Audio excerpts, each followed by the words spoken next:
Hey guys, hello. So we are just doing a walkabout today in the garden for the middle of October, and Sydney is filming with me. So everybody wish her a happy birthday. So we're just kind of looking at some of the plantings that we have. Hopefully I haven't messed up the sound. Okay, good. So just with the plantings that me and Sydney planted, just to give update and see how they're doing. So it looks like our hostas are all doing really well in this spot. And so I think they're getting just enough sun and just enough shade that they're happy in this part. The ones that burned earlier, which is this one right here, and this one is actually not burnt like this one. So this one just got a brunt of it. And I think it's going to be fine. Hopefully Sydney can stop focusing on that one. So we just look at the pretty stuff. And so all the houses are actually doing really well. This one I'm going to cut back a little bit, but otherwise it all looks good. And then if we come over here, you know I had some Rebecca or Black-Eyed Susan over here. And so I just cut that back. And I usually kind of leave some of the green leaves because I can keep feeding the roots.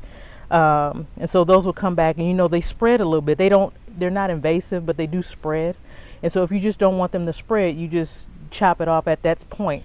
But I kind of let them spread in this little area. It's, you know, let them take over right here for right now. Then we come over, and of course, you know, Japanese maples dropping some leaves, but it'll be all right. This area right here is always a trouble spot whenever I try to put a tree here, but I'm determined to get something to grow in here. This one has done the best, but of course, you see it looks like it has a little bit of mildew on it. So I think it's going to be fine. I clip around the edges, but it has buds on it, and it has buds at the tips.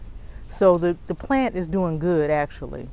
But in this spot, it tends to get a lot of shade. So I have to keep an eye on this, and if it needs more sun, I may have to think about cutting some branches on them trees back there. And then we come right here.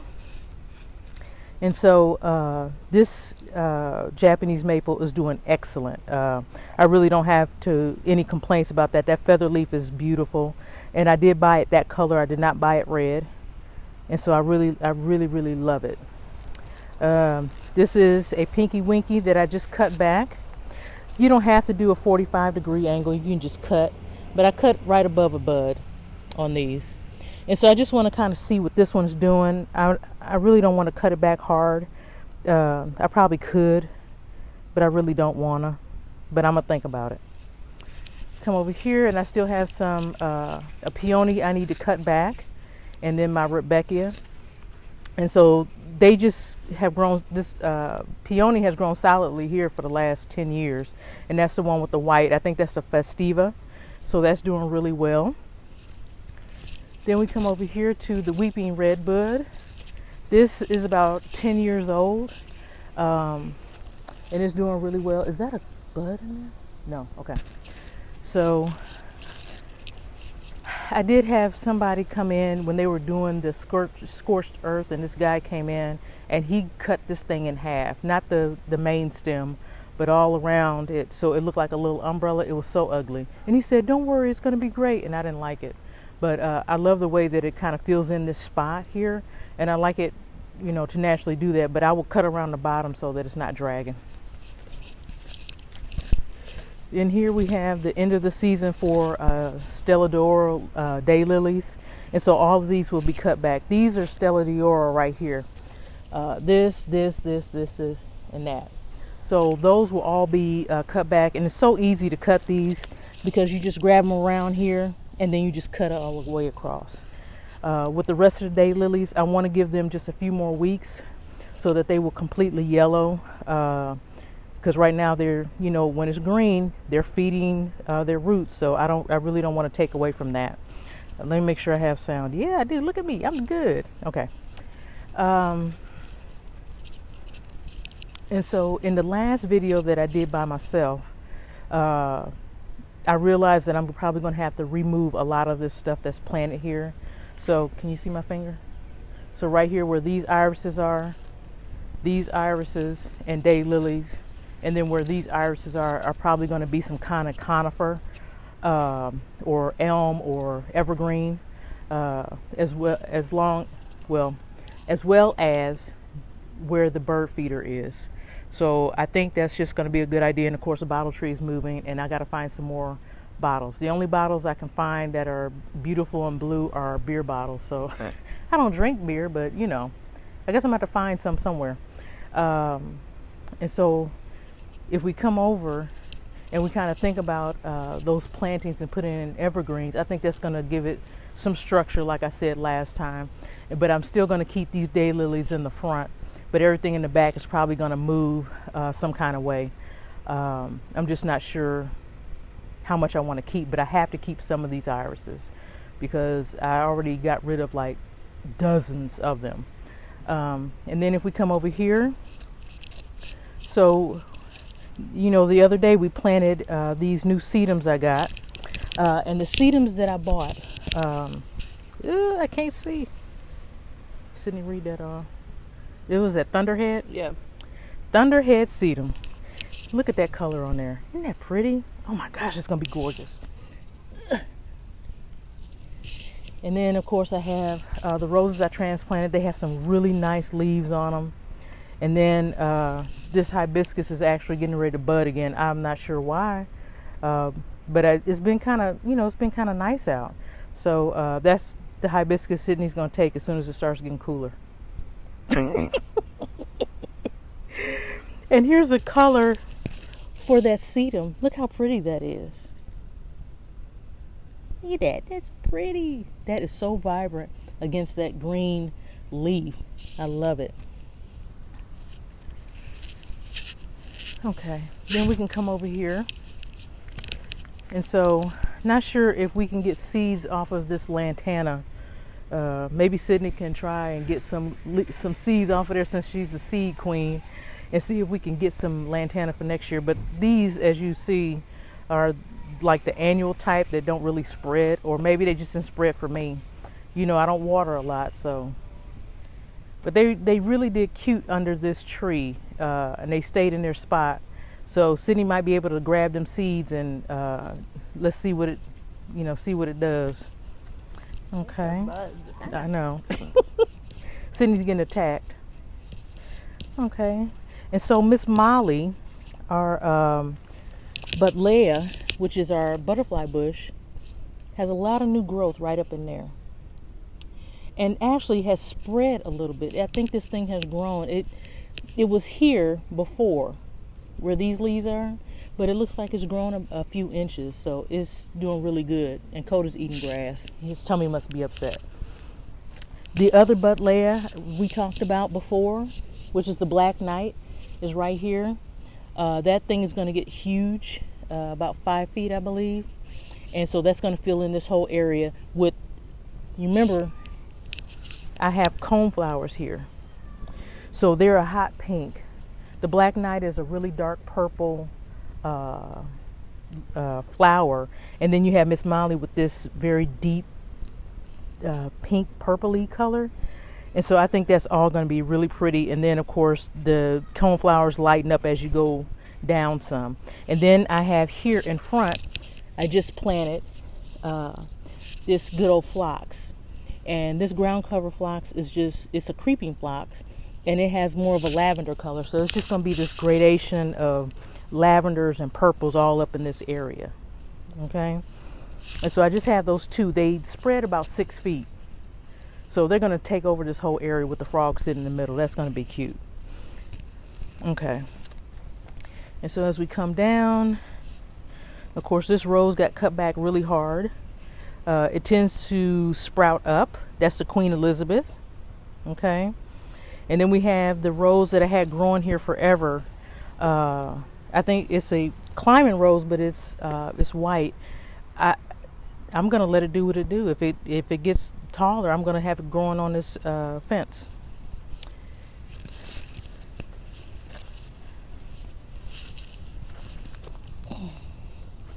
Okay.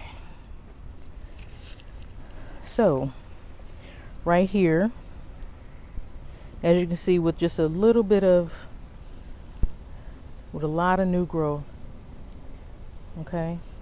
Here are the crepe myrtles, the black diamond. Remember we said we're going to move them? When we first moved, take a picture. Well, not take a picture, but get close to this. This is what happened when we first moved it. All these leaves started breaking off, but then a whole flush of new growth started coming on. So that let me know that our planting was successful. And look how beautiful that new growth is. So all of this is just new growth. Okay, it's not little bugs, it's actual new growth that's coming up on this tree, and I'm so happy with that. And then here we have that juniper that I finally put in the ground. When I was putting down all that mulch and stuff, I had to get this stuff in the ground because it was I was killing it leaving it in the pot because I was so indecisive about where I wanted to put it. So I said, I'm gonna just put it here. This gets 6 feet, so this whole area is going to be filled up with juniper.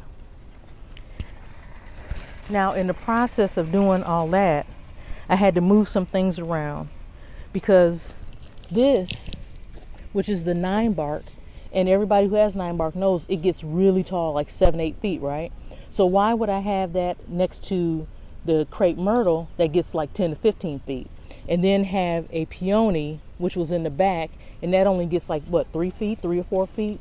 So I had to move some plants around and rethink what I'm doing, and luckily for me, since I'm starting this garden this year, I was able to do that. And so here's another juniper. I'm gonna have to cut that and trim it a little bit. You know, you can just trim that anywhere, right, and get some of that dead stuff off, and that's going to get about 6 feet.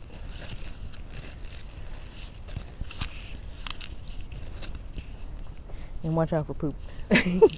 And then we have, of course, our little baby buttleia, which only gets 2 feet, so I don't expect too much growth right now, but it's been doing really well and it's getting established, and so the leaves are really healthy on here, and I'm really happy with that. And then here's the other one, black diamond, and it has new growth as well. And so, you know, remember, this one was struggling a lot more than the other one, so we're just waiting, but it's starting to get look at all that new growth.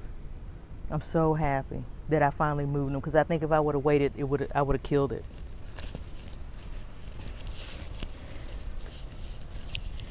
And so here are all our hydrangeas in a row. Firelight, I think that's what is that? That's the firelight right there. And so it's actually doing good in that spot. And of course, you know, I laid down fresh mulch and compost, so that's going to feed it a little bit. Of course, compost doesn't really feed like, you know, regular fertilizers do. So what I'm going to do is just kind of see what it does. I don't fertilize a whole bunch, but I did fertilize these when I put them in the ground. And so here's the other smooth hydrangea. And that's doing well, and I had to cut that back. And then the Incredible, or Invincible, or Invincible, whatever. So all that grows on new growth. So I cut these down to like nubs, and so that will come up really nicely next spring. And this is, of course, a number 2 smooth hydrangea. Number 3 is over here, but then this one is the other fire. Let me turn over. Sorry. Little quick fire. So this is a little bit smaller, but it's still going to be 3 to 5 feet. So it's going to fill in nicely with this area, and as you can see, it's getting sun from the morning all the way up until this time, which is around 12:30 or so. So it gets like the dappled sun. So I think it will get enough sun just to stick right here. Okay, and everything is doing really good. Come on over here and look at the old hydrangeas.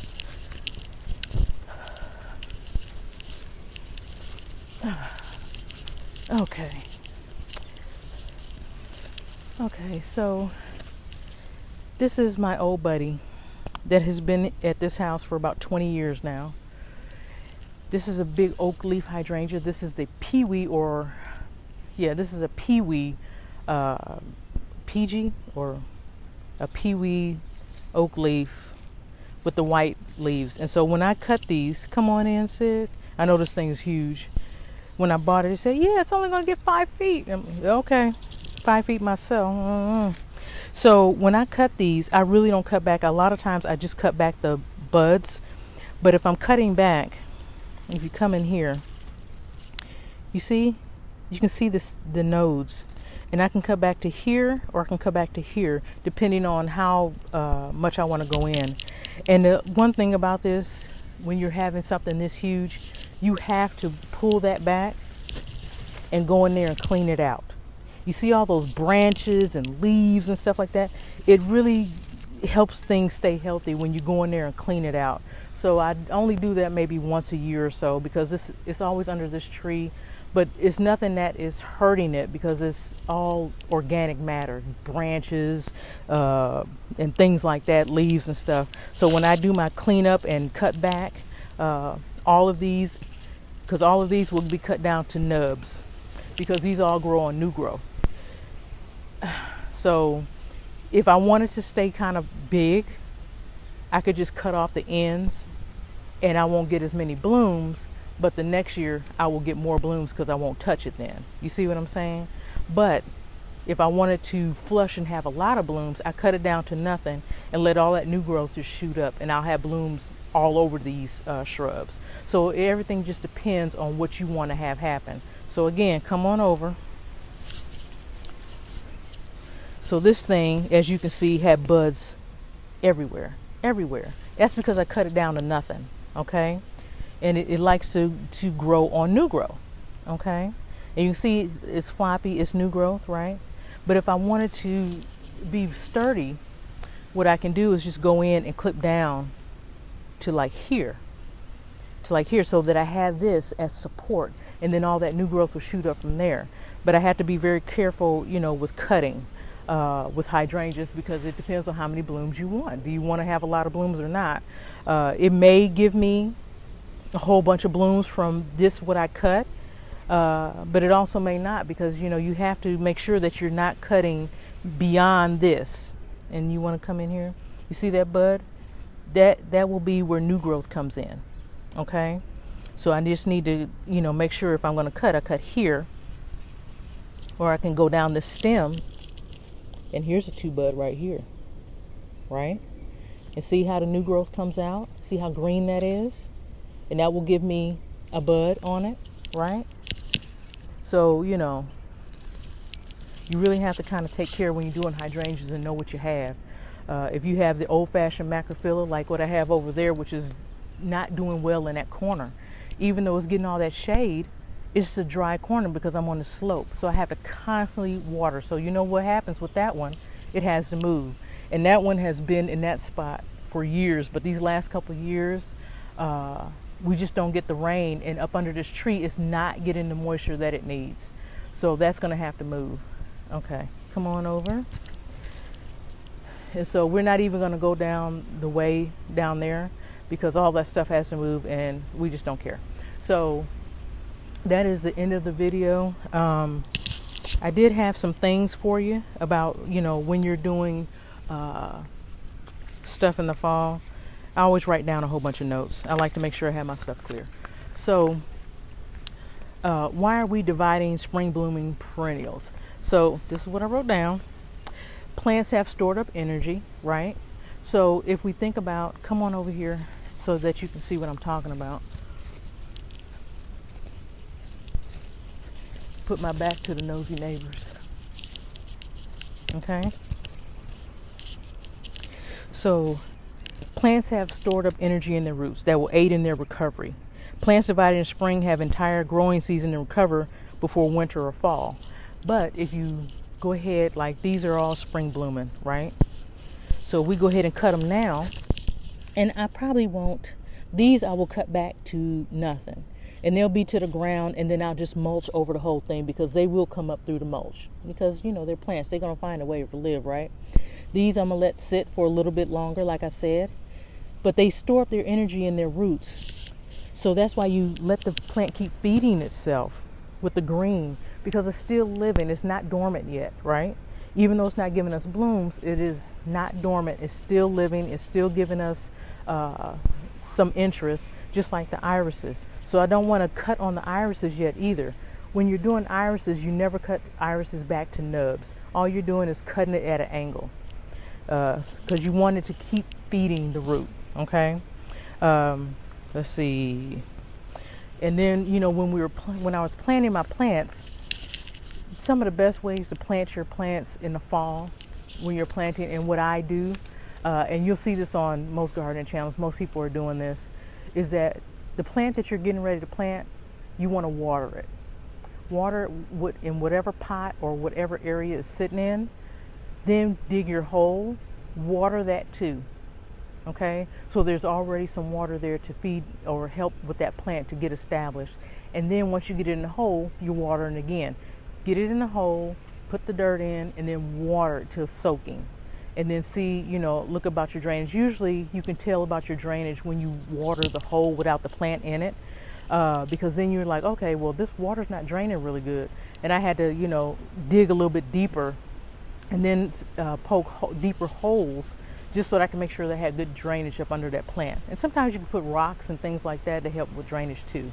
So I just wanted to kind of put that one out there. Let's see.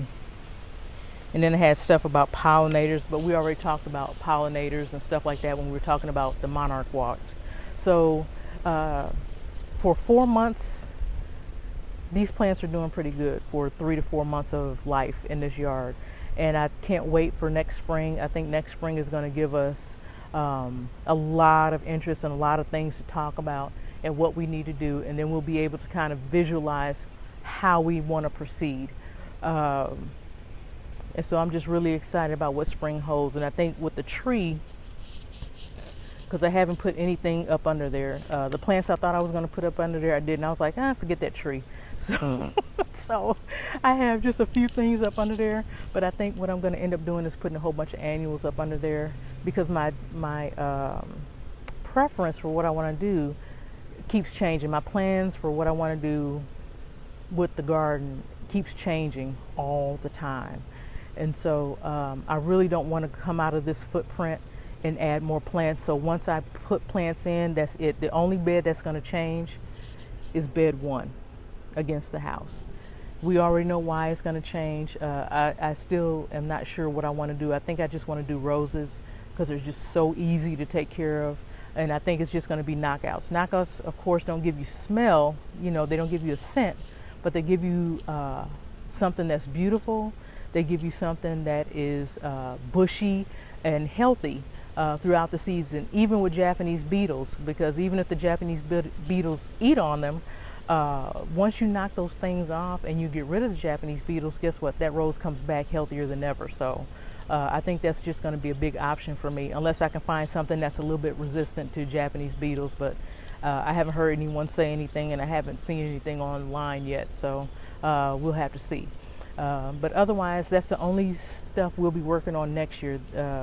We'll do the upkeep next spring and things like that. It's not to say we're not going to be doing any videos until that time. It's just saying that it is what it is. Whatever's sitting here is what's sitting here. The only thing that's going to change is putting those evergreens in, seeing how things progress, and then changing that whole bed up front. So I'll talk to you guys later. Bye-bye.